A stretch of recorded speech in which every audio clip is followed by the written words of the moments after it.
Section 1. What are excuses? The Google definition says an attempt to lessen the blame and attaching to a fault or offense, seek to defend or justify. And that last word, justify, is important. An excuse is a justification of your actions. It's basically telling your brain, hey, this is why I'm right. And guess where these excuses come from? Just guess. I'll give you 3 seconds. The lower part of yourself. I tend to say a lot that we're a duality.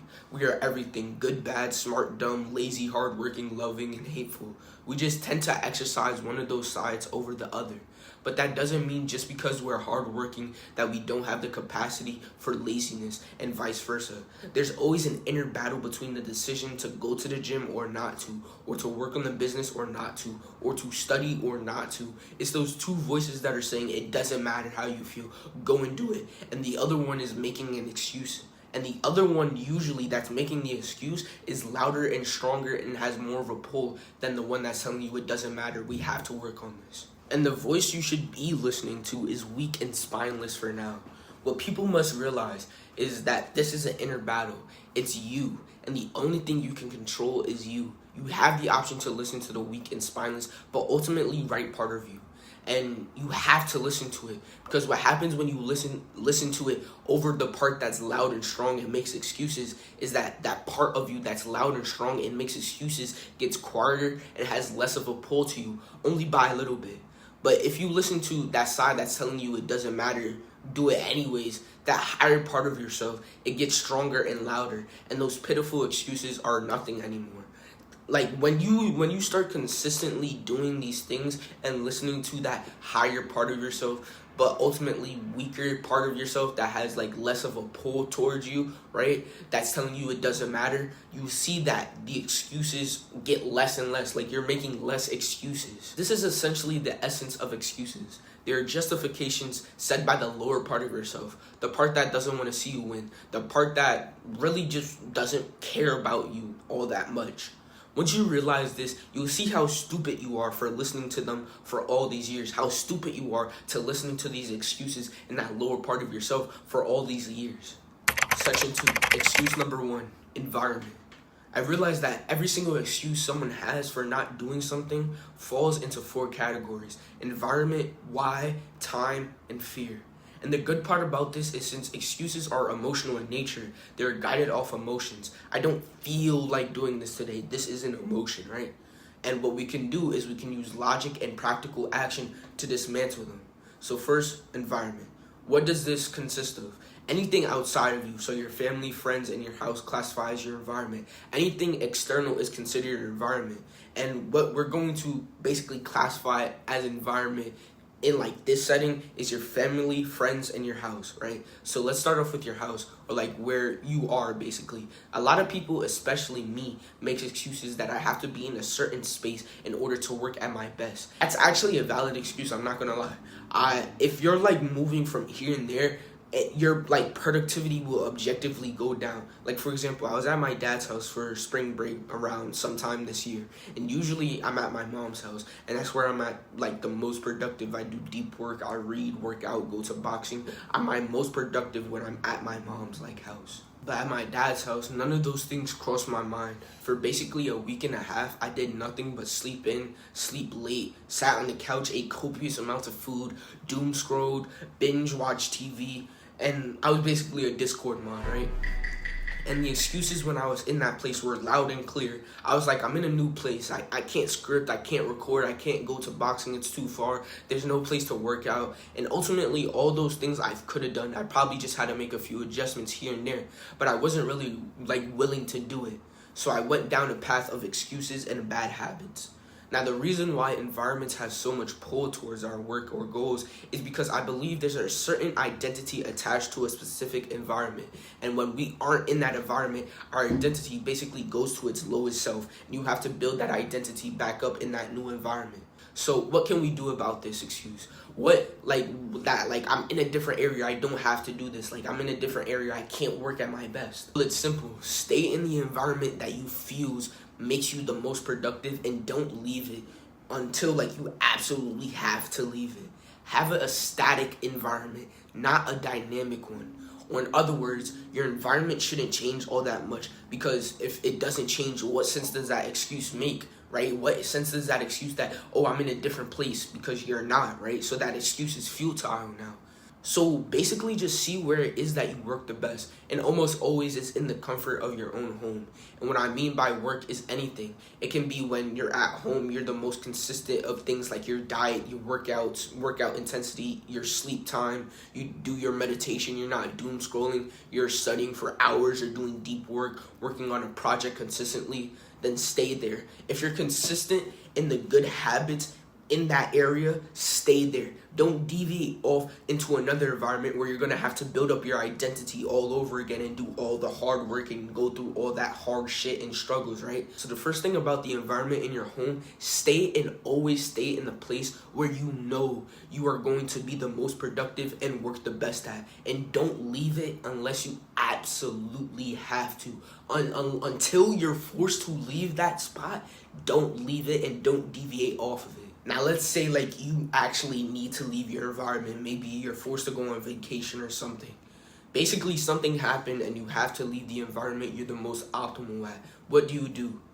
Basically, you just have to swallow the pill and realize that you're probably not going to be at your most productive, but something is better than nothing. Simply just try and replicate to the best of your abilities the productivity and work you do when you're in your ideal environment, to the best of your abilities. You don't have to completely replicate it, right? It's just to the best of your abilities.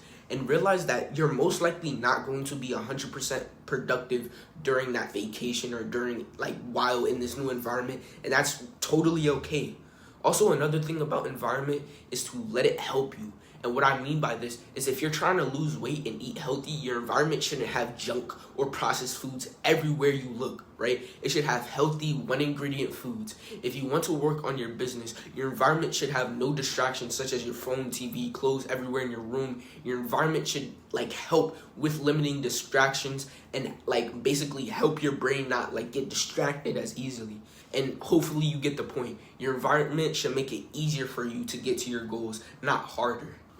So the next on this list is family and friends. Now, of course, you have the advice that if your friends go to parties and do bad habits and try to pull you into those bad habits, or their character and actions simply just don't align with your goals, they're bad friends and you should cut them off. And same goes to family.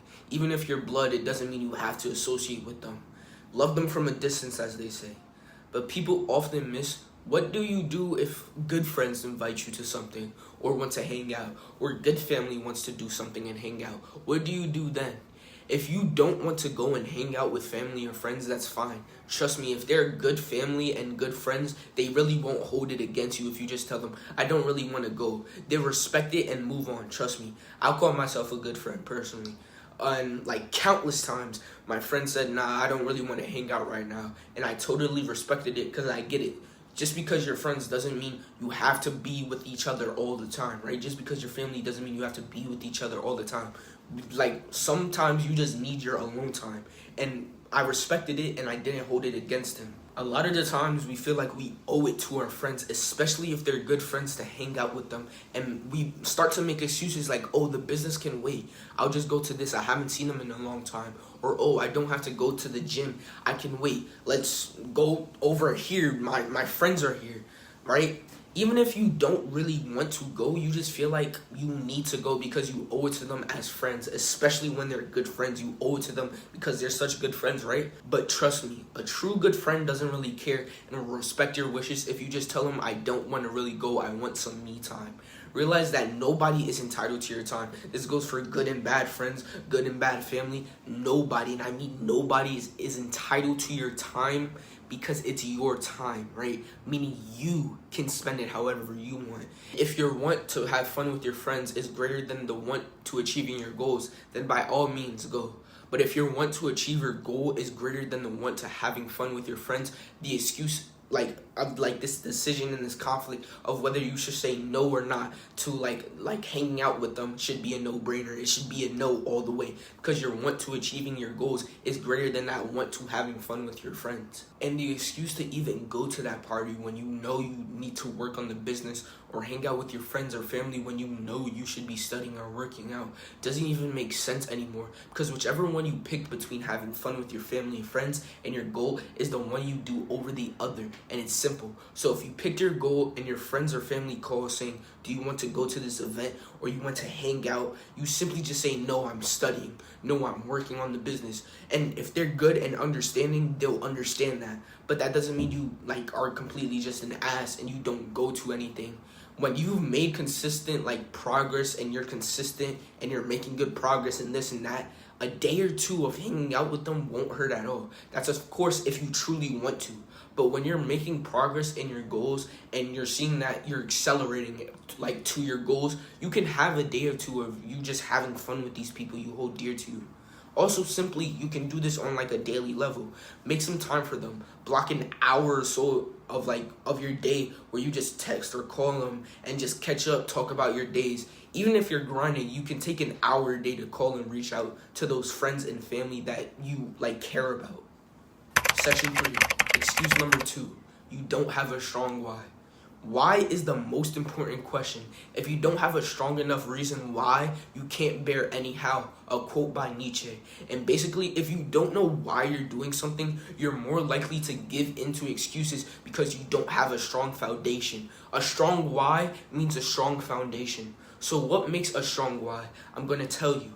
A strong why is external, something beyond your own desires and selfishness. Ask any successful actor, scientist, writer, businessman, athlete. They'll tell you that the reason why they did this was for something outside of them.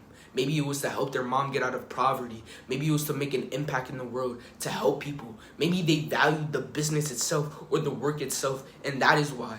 But all of these successful people have in common is that they have a strong why. It doesn't have to be the only why.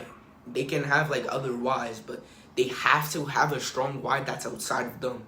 That's why I like to say a parent is the most disciplined person in the world, because they work hours and hours, cook and clean, or sleep deprived. And why do they do this all? Not for themselves, right? It's because of the child. They're doing it for the child, something beyond themselves, right? If you truly want to have a good foundation and not let excuses come in you, pause. You must, and I mean must, have a strong why that's beyond yourself. It can't have anything to do with you. It has to be something beyond yourself, right? So how can you like create a strong why in the first place? It all starts with your values. And what are values? Values are one's judgment to what's important in life. So grab a piece of paper, and even I'm gonna do this, right? So I can find like an even stronger why for myself. But anyways, grab a piece of paper and just think about what are some things that are important to creating a good life for myself. Honesty, discipline, impact, legacy, family, business are some of mine. Now, there's no specific number I want you to like write down, and like you can write down as much as you like want, or until like no ideas pop up or like you feel like it's enough for you to choose from. Now, what I want you to do is just look down the list. Just look down the list as much as you need to. And basically just see what word resonates with you the most. Like truly in your hearts of hearts, what resonates with you the most.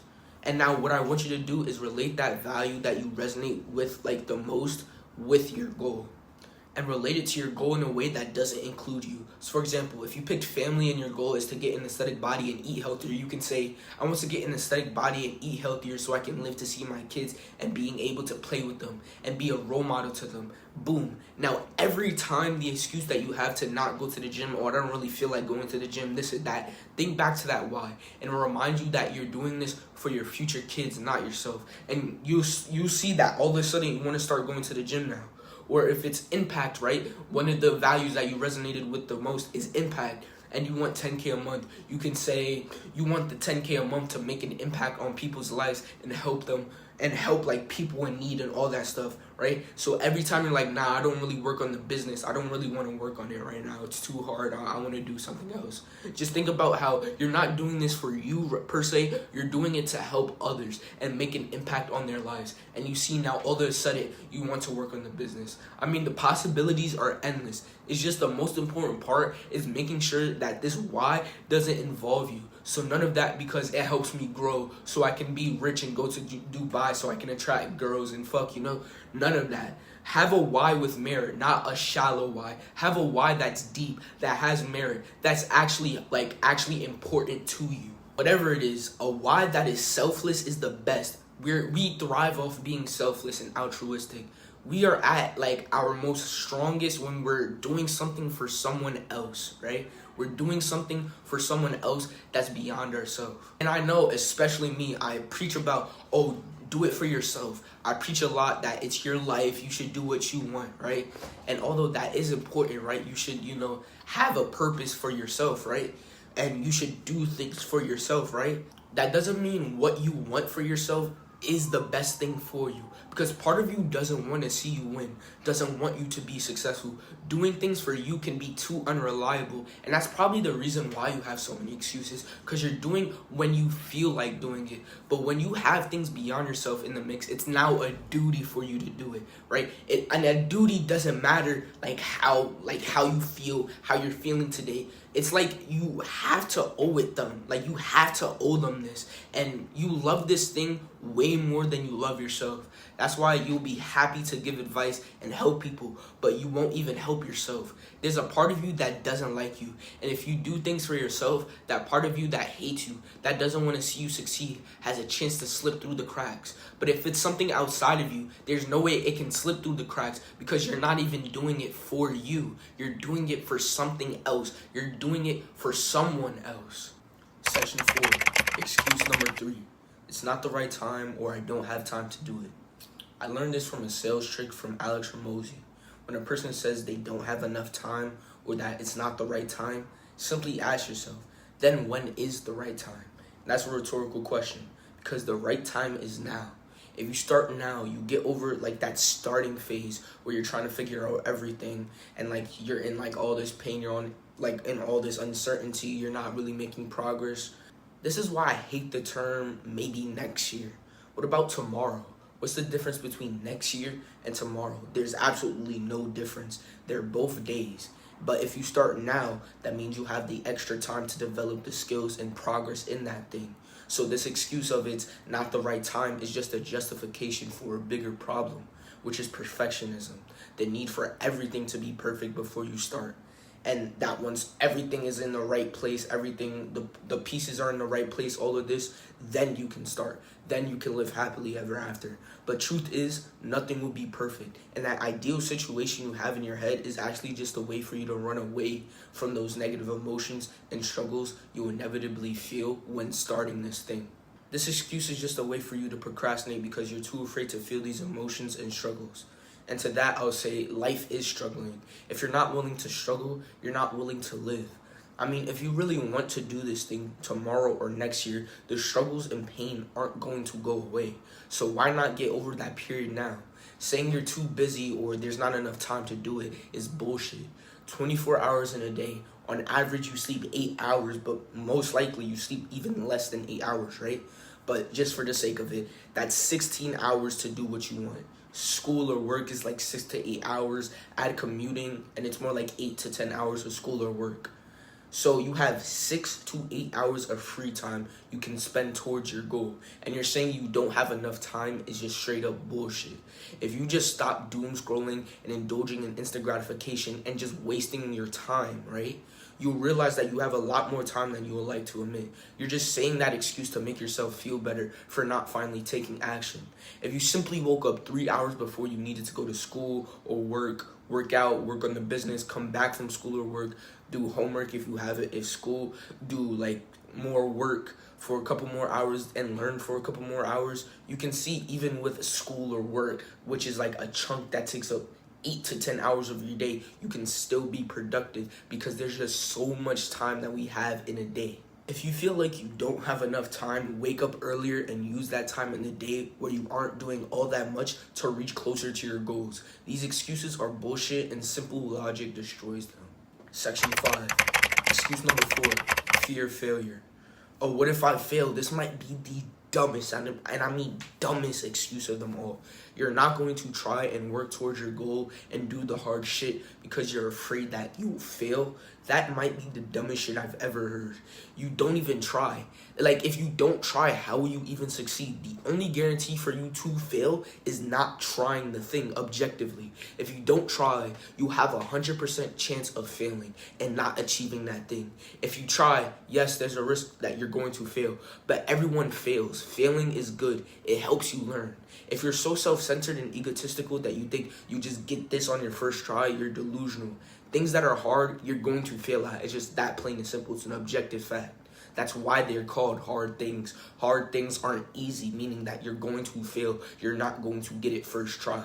The only way you're not going to fail objectively in this thing is by trying. That's the only way you're not going to fail objectively.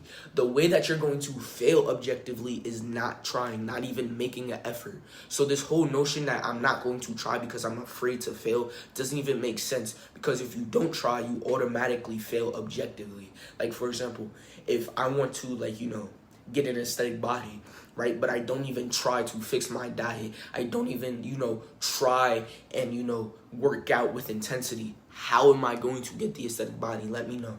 Let me know how I'm going to get it. Or if you want to, like, get 10K a month, but you're not even trying to make a product, not even trying to do outreach, not even trying to advertise, right? How would you make 10K a month? Please tell me. Or let's think of another one. Let's say you want to get straight A's, but you're not even trying to study. You're not even trying to take notes in the class. You're not even trying to go in school on time, right? You're skipping. How would you get straight A's? Let me know. If you don't try, how would you even succeed? So this whole notion that, oh, I'm not going to try because I don't want to fail, is just, it doesn't even make any sense. So in order to succeed at something, you have to, and I mean have to, do that thing. If you're not going to do that thing, you can't succeed in it. So just think, is this something you want to pursue? If it is, you want to, like you want to achieve it, you gotta go in the mud and trudge through and face the struggles and pain head on. If you're afraid of failure, I want you to frame your mindset in the sense that you should want to fail. You should embrace failure and realize that if I'm not failing, I'm not living. If I'm not taking risks, I'm not living. Do you want to live? Well, then you're going to have to fail. Realize failures are simply learning experiences, right? It doesn't have to do anything with your character. It doesn't have to do anything with your ability. All a failure is to you now is just a learning experience, right? And what you do is you take that failure and you learn from it. And basically, you just come back better after the failure. Failure isn't something you should fear. It should be something you embrace. I just want to add that I have free one-on-one coaching calls where I help young guys lost in their journey of self-improvement gain clarity and knowledge on how to actually start progressing in their goals without the uncertainty on whether they'll achieve their goals or overcome their roadblocks. So again, it's free. You just book the one-on-one call and we can talk about whatever you feel like is stopping you from making progress and finally accelerating on your goals. Again, it's free. Links in the description below if you're interested. That's all I have for today. I wish you luck on your journey, and peace.